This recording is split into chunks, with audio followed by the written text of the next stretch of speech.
السلام علیکم ورحمۃ اللہ وبرکاتہ۔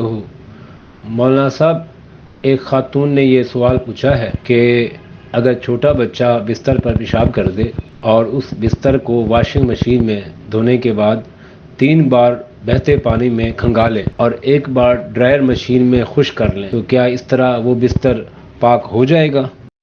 بسم اللہ الرحمن الرحیم۔ اس قدر زحمت کرنے کی ضرورت نہیں ہے۔ اس بستر کو چلتی ٹوٹی کے نیچے یا ضرورتاً پائپ وغیرہ بھی لگا سکتے ہیں، پائپ کے ذریعہ سے اس کے اوپر پانی ڈالیں جتنے حصے پہ پیشاب ہے، 1-2 منٹ مسلسل پانی کو بہنے دیں، تو چونکہ ٹوٹی سے پانی جو آ رہا ہے مسلسل اس پہ پڑ رہا ہے تو یہ ہو جائے گا جاری پانی کے حکم میں۔ اب نجاست جو ہے اس میں سے بہہ کر نکل گئی تو وہ جو بستر ہے بالکل پاک ہو گیا۔